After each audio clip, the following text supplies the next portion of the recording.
guru kelas 4 yang bernama Bu Ica. Mungkin untuk perkenalan lebih dalamnya bisa langsung untuk guru. Halo, selamat pagi. Saya Surya Pasiskaya Dita, biasa dipanggil Ica, yang mengajar di kelas 4 SD Negeri Candilrejo 2. Bu Ica, saya dengan Mbak Oki. Di sini saya akan mewawancarai Bu Ica seputar tentang pembelajaran di learning kelas 4. Untuk pertanyaan yang pertama, Bu Ica, sekarang kan banyak dibahas soal deep learning atau pembelajaran mendalam. Sebenarnya, menurut Ibu, apa sih yang dimaksud dengan pembelajaran deep learning itu, terutama di pelajaran matematika? Deep learning itu adalah sebuah pendekatan pembelajaran di mana siswa tidak hanya memahami, tapi mereka juga mampu mengaplikasi dan merefleksikan apa yang mereka pelajari. Jadi, deep learning itu berarti siswa mampu memahami mengapa suatu rumus itu digunakan, kemudian menjalankan prosesnya dengan kata-kata mereka sendiri dan menghubungkan konsep dengan kehidupan secara nyata. Jadi fokusnya bukan hanya kecepatan untuk cepat menghitung secara matematika, tapi mereka juga bisa menerapkannya dalam kehidupan sehari-hari. Kalau kita bicara pembelajaran matematika, seringkali siswa hanya fokus pada rumus dan hasil. Nah, bagaimana cara Ibu menerapkan deep learning supaya anak-anak bisa benar-benar memahami konsepnya, bukan sekedar membaca? Ya, jadi dimulai dari masalah kontekstual. Anak-anak biasanya menemukan permasalahannya sendiri. Terus kemudian mereka bisa menemukan cara menyelesaikannya sendiri dan menggunakan benda-benda konkret supaya anak-anak itu lebih mudah memahami pembelajarannya.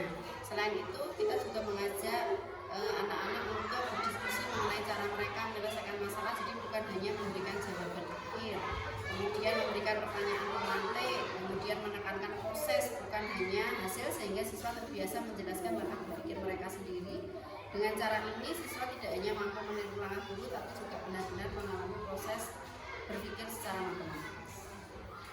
Kalau di kelas, strategi apa saja yang biasanya Ibu lakukan agar pembelajaran matematika bisa bermakna dan mendorong siswa berpikir kritis?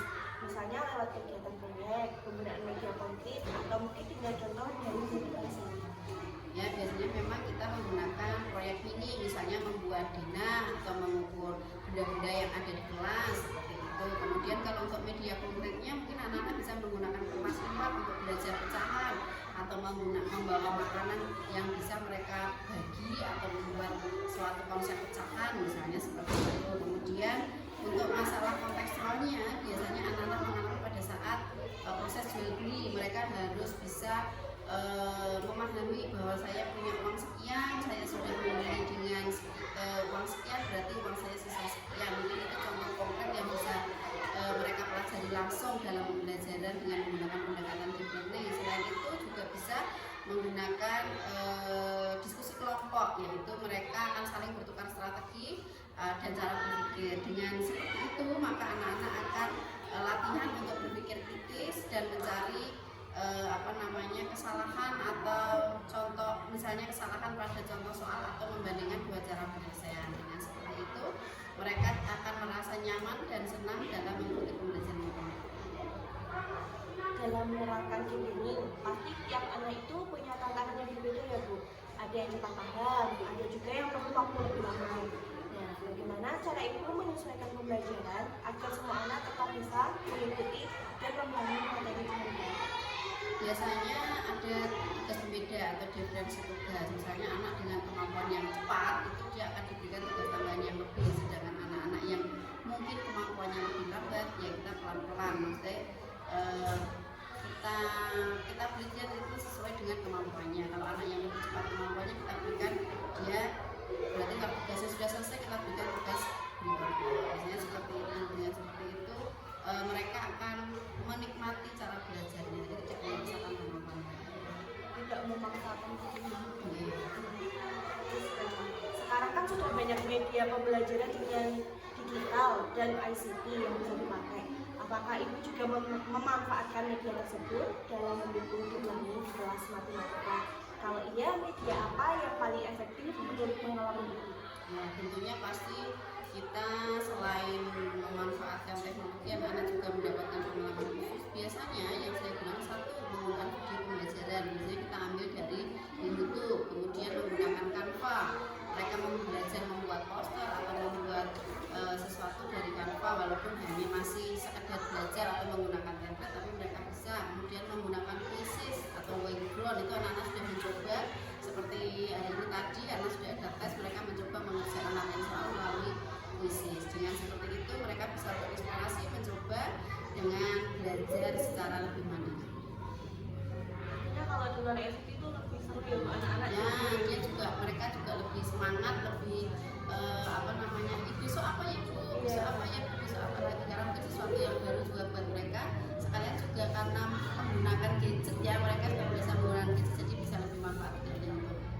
yang mungkin kurang mendidik. Kalau dijelaskan secara natural itu kan kadang bosan ya Bu. Saya aja dulu jadi murid kayak ini kok lama banget Ya, kayak gitu. betul. Tapi kalau dari mama itu langsung kayak tertarik gitu. Ya, betul. Senang pelajaran matematika. Ya, betul. Jadi langsung tahu. Nanti mereka langsung klik mencoba. Oh, ternyata jawabannya ini yang benar. Akhirnya mereka punya tahu caranya, menemukan caranya sendiri untuk menyelesaikan masalah. Tentu saja keberhasilan e-learning itu nggak lepas dari dukungan lingkungan sekolah. Nah, bagaimana para rekan guru atau kepala sekolah dalam membantu ibu mengembangkan pembelajaran mendalam di kelas tempat? Untuk rekan-rekan guru tentunya karena adanya dukungan ini kita bisa lebih sering komunikasi dan berbagi cerita untuk strategi penerapan masalah apa yang ditemukan di kelas, kita sharing-sharing bagaimana cara mengatasinya, mungkin dari seperti itu mungkin ada persamaan kasus sehingga kita bisa menyelesaikannya. Tukar pengalaman. Selama ini, bagaimana cara ibu menilai bahwa pendekatan e-learning yang diterapkan berhasil meningkatkan pemahaman konsep matematika siswa? Apakah melalui hasil tugas, diskusi kelas, atau mungkin lewat proyek dan refleksi siswa? Ya, tentunya jelas ada untuk penilaian keberhasilan suatu pembelajaran ada asesmen yang kita lakukan, ada asesmen awal, asesmen proses, dan asesmen sumatif atau asesmen akhir. Untuk asesmen awal itu untuk melihat kemampuan atau kondisi awal siswa sebelum pelaksanaan pembelajaran. Kemudian untuk asesmen prosesnya itu pada saat mereka melakukan kegiatan pembelajaran, misalnya menyelesaikan tugas, menyelesaikan proyek, diskusi, dan lain sebagainya. Kemudian untuk sumatifnya bisa kita menggunakan trik dengan menggunakan tadi media quizzes atau tes yang bisa kita gunakan, atau bahkan pertanyaan-pertanyaan yang kita bisa menggali seberapa banyak yang sudah mereka pelajari pada hari tersebut. Jadi siswa bisa terlihat lebih percaya diri, mampu memberikan argumen secara matematis, dan mereka dapat memahami hubungan antar konsep. Berarti proses deep learning berhasil. Bisa sudah tahu piye caranya dan bisa menjelaskan dengan bahasa mereka sendiri, berarti itu menandakan bahwa deep learning berhasil.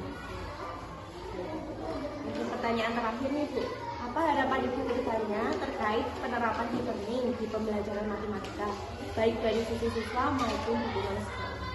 Kalau dari sisi siswa, harapan saya yang pertama, siswa bisa semakin berani berpikir kritis, bertanya, menyampaikan ide matematika tanpa rasa takut. Kemudian pembelajaran matematika semakin lebih bermakna karena siswa paham bagaimana menghubunginya dengan kehidupan sehari-hari. Kemudian untuk sekolah dan rekan kerja, tentunya sekolah memberikan dukungan penuh dengan penyediaan internet untuk mendukung penggunaan ICT atau ICT ya bahasanya, pakai ICT sehingga dapat mengembangkan kompetensi guru. Kemudian untuk kepala sekolah tentunya itu sangat mendukung kami ya, karena selalu diberikan kesempatan untuk peningkatan kompetensi pada kami. Sedangkan untuk rekan-rekan guru harapannya nanti bisa lebih sering berkolaborasi sehingga guru semakin kuat sehingga memunculkan banyak inovasi pembelajaran. Terima kasih Bu sudah menjawab dengan baik. Baik, sekian wawancara dari saya. Kurang lebihnya saya mohon maaf. Terima kasih Bu Ica. Ya, sama-sama.